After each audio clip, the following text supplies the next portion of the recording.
Now, how many of you, again, by show of hands, have dabbled in or are interested in being able to play lead guitar or kind of like monophonic one-note leads? Again, a few people. Okay, yeah, which is cool. I would like to think that anybody who really wants to be an accomplished rhythm guitar player could also embrace conceptually some of the components for lead guitar. And as I told you earlier, I'm a simple guy. I've pretty much identified two basic scale types, a major scale type and a minor scale type, and almost everything that I do revolves around those two. And maybe that's because vineyard music especially revolves around major and minor keys. I mean, when was the last time we did a tune in our churches that had diminished chords in them, or, you know, had really anything other than just a three-note chord? So some of what I'm talking about here, again, may break down if you're ever asked to play in a jazz trio. That you may find that you're ill-equipped, okay? And that's cool. But most of the music that we play in the vineyard and that's being written in contemporary worship circles truly is main and plain. And so a major chord, as an example here, the way I have this set up, and I don't think I have it written down, is that in this case, this low string is just like this low string here. So this is your low E on the bottom, and then it goes A, D, G, B, E as you go up, okay? And so this particular chord form, the scale form, excuse me, is based on the A string, and a C major scale, you know, sounds like this. Okay, that's, in that case, that's all 8 notes, is that right? Yeah, okay, and then it continues on. Okay, and that scale right there is going to work in any song that you would play that's in C. Maybe it's got C, F, and G. It's got an A minor in it. It's got a D minor and E minor in it. That scale is not going to offend if you play it in a song that has C as its major point. Now, Joedy, not every song I play is in C. You know, Eric, our worship leader, plays a lot of songs in C. So if you just knew that one scale, you'd be good to go. You guys probably can guess where I'm going, but this can be moved up and down the neck. And so if you look at this A string right here, the first note open is A, right? Okay? The second note is A sharp, B, C, C sharp, D, and on up into the 12th fret where it becomes A again. So somebody yell out, if I wanted to play this same scale for a song that's in D, what fret would I need to start on? 5th, right. Okay, that's where I'm going to start. Now, that's just the major scale, which will work for a lot of what you do in the vineyard at least. Now, this minor scale is written down in a slightly different form. I don't play it this way most of the time, but let me get my action on here and see if I can figure this out. So this one's going to sound quite a little bit different. Wait. Someday I'll get some skills. 6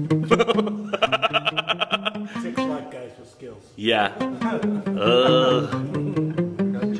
Okay, so that's your basic minor scale. I tend to play a minor blues scale, which we could talk about a little bit. It just adds a couple of blue notes in there. But these are the two scales that I use. So I'm going to be playing guitar a little bit this weekend, and you probably get a little bit of a hands-on listen to how I use that. But everything that I do is based on these. And so if you want to know the actual theory behind why this works, on the left, it talks about these different moves, and basically what these stand for is major are the big M's, and the small M's are minor. And so in this case, a major key or a major scale starts with a major second, and then a minor second, and a minor second, and a major second. You know what I'm saying? These are chords actually: major, minor, minor, major, major, minor, diminished, and then whole steps are right below that. Where you see the W's and the H's. A whole step on a guitar is 2 frets, okay? So if I want to go from C to D, that's a whole step. A half step would be, okay, whole step, half step. Doesn't matter if you're up here, whole step, half step, okay? And so this is kind of the formula for how this key works. It's this scale works. It's whole, whole, half, whole, whole, whole, half. So you could arguably play this all on one note, or all on one string. So it's one whole step, Another whole step. What's the next one? Right, and then?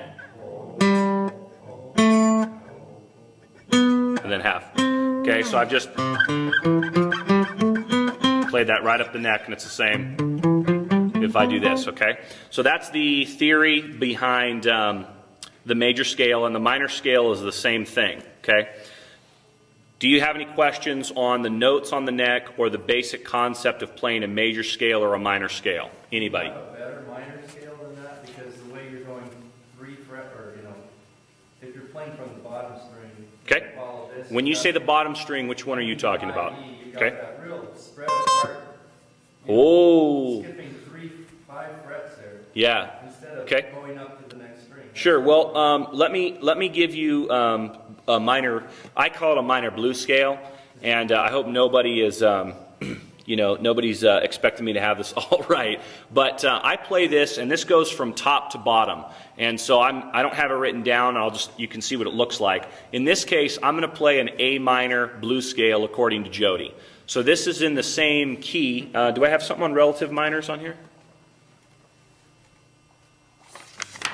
That was rude. Okay. Well, we'll talk about that a little bit.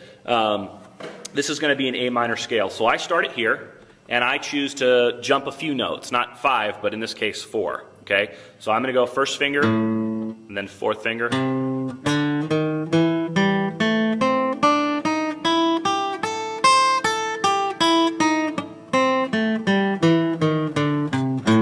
So there's a blue note here, and you can add one in here.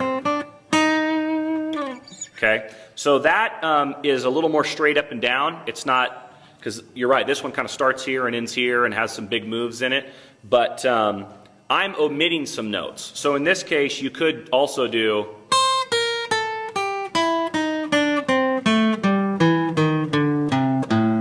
You can throw in... you can throw in some other stuff. But that's a minor blues scale. There are books full of scales out there that are probably simpler than this. And a lot of times when I'm playing, even though these scales are split over 2 octaves, I don't know if that is inherently obvious, but in this case, these scales are split over 2 octaves. The first octave on the major scale is, okay, that's the first octave. The second octave is there. When I'm playing lead guitar, a lot of times I stick within 1 octave. And it's probably partially because of my skill set, and because of my skill set, it's what I'm used to hearing. So I have bad peer pressure on myself, but I wouldn't get too intimidated. At least I try not to be intimidated by something that's separated by 6 frets and 4 strings. A lot of what you can do can be accomplished just in a couple of strings. In this case, you've got 6 notes that are represented in just 2 strings alone.